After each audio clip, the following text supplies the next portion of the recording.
प्रधानमंत्री नरेंद्र मोदी सामने खड़े होते हैं। उसी रात कैबिनेट कमेटी ऑन सिक्योरिटी की मीटिंग बुला ली जाती है। वासे ने उसे 50 लाख पाकिस्तानी रुपये दिए। ये घर सईद के घर से बेहद नजदीक था। रॉ के एजेंट नावेद के घर आने जाने लगे। नावेद के खाते में 15 करोड़ रुपए ट्रांसफर कर दिए जाते हैं। अफगानिस्तान से एक आदमी को चुपचाप पाकिस्तान लाया गया। धमाके की आवाज सुनते ही सईद पूरी तरह घबरा जाता है। नवंबर 2019 में प्रधानमंत्री आवास के बाहर सुरक्षा असाधारण रूप से कड़ी थी। आधी रात को एक गाड़ी अंदर दाखिल होती है। गाड़ी से उतरते हैं रॉ चीफ सामंत गोयल। उनके हाथ में एक मोटी फाइल होती है जिस पर लाल अक्षरों में लिखा होता है कॉन्फिडेंशियल। करीब 15 मिनट इंतजार के बाद कमरे का दरवाजा खुलता है। प्रधानमंत्री नरेंद्र मोदी सामने खड़े होते हैं और पूछते हैं कि इतनी रात को आने की क्या जरूरत पड़ गई। सामंत गोयल कहते हैं, सर, हमने हाफिज सईद को ढूंढ लिया है। हफीज सईद 26 नवंबर का मास्टरमाइंड, जिसके वजह से मुंबई में की मासूम लोग मारे गए थे। हफीज सईद का नाम सुनकर प्रधानमंत्री ने तुरंत एक मीटिंग बुलाई। उसी रात कैबिनेट कमेटी ऑन सिक्योरिटी की मीटिंग बुला ली जाती है। टेबल पर प्रधानमंत्री नरेंद्र मोदी, गृह मंत्री, विदेश मंत्री, NSA अजीत डोभाल और रॉ चीफ सामंत गोयल मौजूद होते हैं। गोयल फाइल खोलते हैं और हाफिज सईद की तस्वीरें, वॉइस सैंपल और इंटेलिजेंस रिपोर्ट्स सामने रखते हैं। वो बताते हैं कि अब UN में गुहार लगाने या अमेरिका से पाकिस्तान पर दबाव बनाने का समय निकल चुका है। अब भारत को खुद ऑपरेशन करना होगा। जैसे ही ऑपरेशन शब्द सुनाई देता है, प्रधानमंत्री पूछते हैं कि ऑपरेशन से उनका क्या मतलब है। गोयल साफ शब्दों में जवाब देते हैं कि हाफिज सईद को पाकिस्तान में उसके ISI आकाओं के सामने मौत के घाट उतारा जाएगा।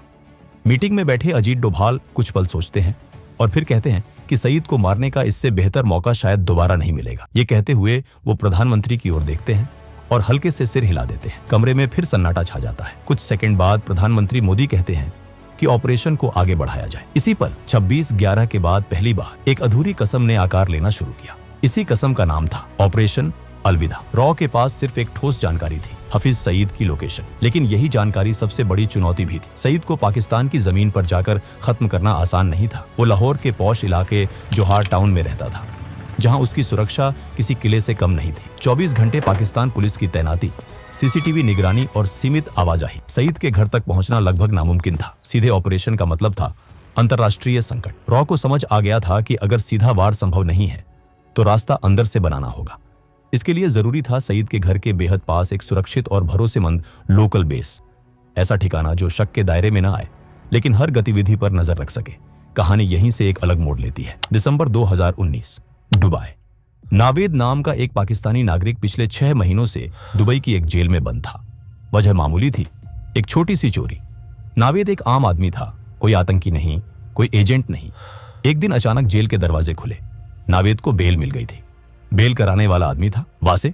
जेल से बाहर निकलते ही नावेद ने हैरानी में पूछा कि उसने उसकी मदद क्यों की। वासे ने कहा, मुझे तुम्हारी जरूरत है।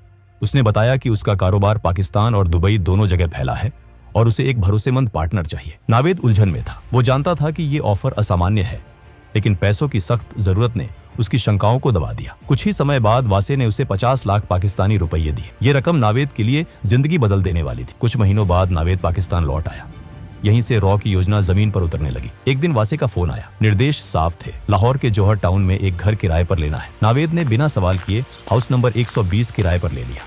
ये घर सईद के घर से बेहद नजदीक था, इतनी नजदीक कि वहां से उसकी गतिविधियों पर नजर रखना संभव हो सके। नावेद को यह नहीं बताया गया था कि वासे असल में कौन है। सच्चाई ये थी कि वासे रॉ का एजेंट था। जो बेस रॉ महीनों से ढूंढ रही थी वो अब नावेद के घर के रूप में मिल चुका था। इसके बाद रॉ के एजेंट अलग अलग समय पर नावेद के घर आने जाने लगे, कभी कुछ दिनों के लिए, कभी कुछ हफ्तों के लिए। नावेद ने कभी सवाल नहीं किए, वो वही करता रहा जो वासे कहता था। अगले 6 महीनों में रॉ के एजेंट्स ने हफीज सईद की हर गतिविधि को बेहद बारीकी से ट्रैक किया। उसके घर के बाहर क्या हो रहा है, घर के अंदर कौन आ जा रहा है, किस समय कौन सी हलचल होती है, ये सारी जानकारी मिनट दर मिनट दर्ज की जाती रही। जौहर टाउन में बना वो गुप्त ठिकाना अब पूरी तरह काम करने लगा था। ये सारी इंटेलिजेंस लगातार भारत भेजी जा रही थी। दिल्ली में बैठे रॉ चीफ सामंत गोयल हर अपडेट पर नजर रखे हुए थे। ऑपरेशन अब अपने आखिरी चरण के बेहद करीब पहुंच चुका है। इस दौरान एक बात किसी के ध्यान में नहीं आई। नावेद हफ्ते में एक बार अपने परिवार से मिलने जाता था। ये उसकी सामान्य दिनचर्या का हिस्सा था, इसलिए रॉ के एजेंट्स ने इस पर ज्यादा ध्यान नहीं दी। उन्हें लगा कि ये एक आम आदमी की आम जिंदगी है। अब प्लानिंग लगभग पूरी हो चुकी थी। लोकेशन, टाइमिंग, सब कुछ तय था। बस एक आखिरी कड़ी बाकी थी। कुछ ही दिनों बाद वासे का नावेद को फोन आया। उसने नावेद को दुबई आने को कहा। वजह नहीं बताई गई। दुबई में दोनों की मुलाकात होती है।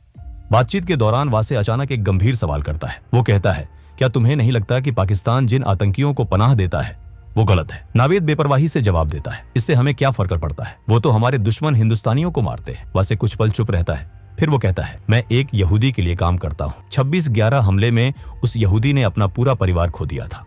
अब वो तुम्हारे पड़ोसी हाफिज सईद को मारना चाहता है। ये सुनते ही नावेद हैरान रह जाता है। उसके लिए ये सब किसी फिल्मी कहानी जैसा था। वासे आगे कहता है, मुझे सईद को मारने में तुम्हारी मदद चाहिए। नावेद को ये बात मजाक लगती है। वो साफ कहता है कि वो इसमें शामिल नहीं होगा, लेकिन वासे उसे एक और ऑफर देता है। अगर वो मदद करता है तो उसे अपने पूरे परिवार के साथ अमेरिका में बसाया जाएगा, साथ ही करोड़ों रुपये भी मिलेंगे। नावेद के सामने अब जिंदगी का सबसे बड़ा फैसला था। एक तरफ डर, दूसरी तरफ पैसों और सुरक्षित भविष्य का लालच। काफी देर सोचने के बाद आखिरकार नावेद हाँ कह देता है। इसके कुछ ही समय बाद नावेद के खाते में 15 करोड़ रुपए ट्रांसफर कर दिए जाते हैं। ये इस बात का संकेत था कि अब पीछे हटने का कोई रास्ता नहीं है। अब ऑपरेशन अलविदा अपने अंतिम मोड़ पर था। कई हफ्तों की गहन सोच विचार और जोखिम के आकलन के बाद रॉ एक निर्णायक नतीजे पर पहुंची। तय हुआ कि हाफिज सईद को कार बम के जरिए निशाना बनाया जाएगा। नावेद के घर में रह रहे रॉ के एजेंट्स ने चुपचाप एक काली टोयोटा कोरोला खरीदी। इसी गाड़ी के भीतर 300 किलो RDX भर दिया गया। पूरा काम इतनी सफाई से किया गया कि किसी को शक तक नहीं हुआ। इस कार को नावेद के घर से कुछ दूरी पर एक अंडर कंस्ट्रक्शन बिल्डिंग में पार्क कर दिया गया। वहां न चौकीदार था न कैमरे। इस कार के बारे में नावेद को बिल्कुल पता नहीं थी। अब रॉ के सामने सबसे बड़ा सवाल था, इस कार को सईद के घर तक कौन ले जाएगा? ये ऐसा काम था जिसमें ड्राइवर का जिंदा लौटना लगभग नामुमकिन था। रॉ को एक ऐसे इंसान की जरूरत थी जो पैसों के बदले अपनी जान देने को तैयार हो। कुछ ही समय बाद अफगानिस्तान से एक आदमी को चुपचाप पाकिस्तान लाया गया। वो बेहद गरीब था, लेकिन एक बात साफ थी, वो मरने से नहीं डरता था। उसे भरोसा दिलाया गया कि ऑपरेशन के बाद उसके परिवार को बड़ी रकम दी जाएगी। अब नावेद के घर में कुल 4 लोग थे, 3 रॉ एजेंट और 1 अफगानिस्तानी। नावेद ने कभी नहीं पूछा कि ये लोग कौन हैं, कहां से आते हैं और क्या करते हैं। वो वही करता रहा जो उसे वासे कहता था। रॉ का प्लान अब तक बिना किसी रुकावट के आगे बढ़ रहा था, लेकिन हर ऑपरेशन में एक ऐसा पल आता है जहां सब कुछ अचानक बदल जाता है। 13 मई 2021 वासे, जो इस पूरे नेटवर्क की सबसे अहम कड़ी था, नई दिल्ली में अपने परिवार के साथ ईद मनाने आया हुआ था। त्योहार के बाद वो अगले ही दिन दुबई लौटने के लिए घर से निकलता है। रास्ते में अचानक उसे चक्कर आता है। वो संभल नहीं पाता और जमीन पर गिर पड़ता है। तुरंत उसे अस्पताल ले जाया जाता है। शुरुआती जांच में डॉक्टरों को पता चलता है कि वो कई दिनों से तेज बुखार से पीड़ित था। कोविड टेस्ट कराया जाता है, रिपोर्ट पॉजिटिव आती है। हालत तेजी से बिगड़ती है और वासे को ICU में शिफ्ट कर दिया जाता है। अगले 2 दिन वो जिंदगी और मौत के बीच जूझता रहता है। आखिरकार रॉ का ये जाबाज और बेहद अहम एजेंट दुनिया को हमेशा के लिए अलविदा कह देता है। जैसे ही ये खबर रॉ हेडक्वार्टर्स पहुंचती है, वहां भूचाल आ जाता है। वैसे सिर्फ एक एजेंट नहीं था, वही नावेद को संभालता था। उसकी मौत का मतलब था कि पूरा ऑपरेशन फेल। वही दूसरी तरफ नावेद की आदत थी कि वो हफ्ते में एक बार अपने परिवार से मिलने लाहौर से बाहर निकलता था। लेकिन इस बार कहानी कुछ और ही थी। इस बार नावेद की गाड़ी सीधे एक हाई रैंकिंग ISI ऑफिसर के घर पर जाकर रुकी। असल सच्चाई ये थी कि नावेद कभी पूरी तरह ईमानदार नहीं था।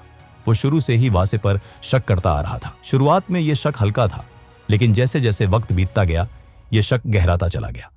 और जिस दिन वासे ने उसके सामने हफीज सईद को मारने की बात कही, उसी दिन नावेद का शक यकीन में बदल गया। नावेद समझ चुका था कि वो किसी बेहद खतरनाक खेल का हिस्सा बन चुका है। इसी जानकारी को वो चुपचाप पाकिस्तानी एजेंसियों तक पहुंचा देता है। ये खबर बेहद सेंसिटिव थी और इसके असर तुरंत दिखने लगे। रॉ तक जैसे ही ये इनपुट पहुंचता है, हालात पल भर में बदल जाते हैं। एजेंसी बिना एक पल गवाए आदेश देती है कि जौहर टाउन वाले घर से सभी एजेंट्स को तुरंत निकाल लिया जाए। कुछ ही घंटों में वो घर खाली कर दिया जाता है। इसके बाद ISI के लोग उस इलाके की छानबीन करती है, लेकिन उनके हाथ कोई ठोस सबूत नहीं लगता। अब रॉ के सामने सबसे बड़ी दुविधा खड़ी हो जाती है। महीनों की मेहनत, रिस्क और तैयारी, सब कुछ दांव पर लगा था। सवाल सिर्फ एक था, क्या ऑपरेशन को आगे बढ़ाया जाए या यहीं रोक दिया जाए। इस गंभीर मुद्दे पर एक बार फिर रॉ की एक अहम मीटिंग होती है। मीटिंग में देश के प्रधानमंत्री नरेंद्र मोदी भी मौजूद होते हैं। आखिरकार फैसला लिया जाता है, ऑपरेशन जारी रहेगा। अब कहानी अपने अंतिम अध्याय में दाखिल होती है। जून 2021, लाहौर, सुबह के ठीक 11 बजे। रॉ के एजेंट्स अफगान युवक को पूरी सावधानी से ISI की नजर से बचाते हुए उस अंडर कंस्ट्रक्शन बिल्डिंग तक लाते हैं। यही वो जगह थी जहां पहले से विस्फोटकों से भरी काली कोरोला गाड़ी खड़ी थी। युवक को एक बार फिर पूरा प्लान विस्तार से समझाया जाता है। कहाँ जाना है, कितनी दूरी है और क्या करना है, सब कुछ। युवक शांत था, उसे पता था कि वो वापस नहीं लौटेगा। कुछ देर बाद काले रंग की कोरोला गाड़ी आगे बढ़ती है। गाड़ी के अंदर 300 किलो विस्फोटक भरा होता है। कार तेज रफ्तार में सड़क पर दौड़ने लगती है और हाफिज सईद के घर के पास पहुंचती है। सईद के घर से कुछ ही दूरी पहले एक चेक पोस्ट बना हुआ था। वहां खड़े पुलिसकर्मी रोज की तरह ड्यूटी पर थे। अचानक उनकी नजर एक तेज रफ्तार से आती काली कार पर पड़ती है। गाड़ी की रफ्तार सामान्य नहीं थी। पुलिसकर्मी तुरंत हाथ उठाकर गाड़ी को रोकने का इशारा करते हैं, लेकिन इससे पहले कि वो कुछ समझ पाते गाड़ी सीधे बैरिकेड से टकरा जाती है और अगले ही पल एक जोरदार धमाका होता है। धमाके की आवाज पूरे जौहर टाउन में गूंज जाती है। आग और धुएं का गुबार आसमान में उठता है। धमाके की ताकत इतनी ज्यादा होती है कि हाफिज सईद के घर की एंट्रेंस, लोहे का गेट और सामने का ढांचा पूरी तरह उड़ जाता है। जो इंसान सालों से भारत में मासूम लोगों की जान लेता आया था, उसी के घर आज मौत दस्तक दे चुकी थी। धमाके की आवाज सुनते ही सईद पूरी तरह घबरा जाता है। उसे समझ नहीं आता कि क्या हो रहा है। डर के मारे वो अपने घर के अंदर सोफे के नीचे छुप जाता है। उसका शरीर कांप रहा होता है।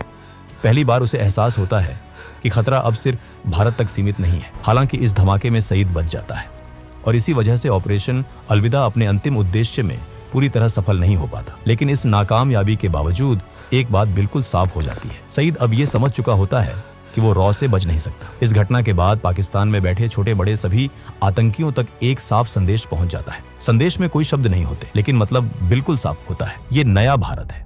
नया भारत जो सिर्फ चेतावनी नहीं देता, नया भारत जो दुश्मन के घर में भी घुस सकता है और चुन चुन कर वार करने की ताकत रखता है। ऑपरेशन अलविदा भले ही अपने लक्ष्य को पूरी तरह हासिल न कर पाया हो, लेकिन उसने पाकिस्तान में बैठे आतंकियों की रूह कंपा दी। अब वो जान चुके थे कि सीमाएं सुरक्षा की गारंटी नहीं है। दोस्तों, ऑपरेशन अलविदा पर आपकी क्या राय है, हमें कमेंट में जरूर बताइए। अगर वीडियो आपको पसंद आया हो तो इसे ज्यादा से ज्यादा शेयर करें, वीडियो को लाइक करें और चैनल को सब्सक्राइब करना न भूलें।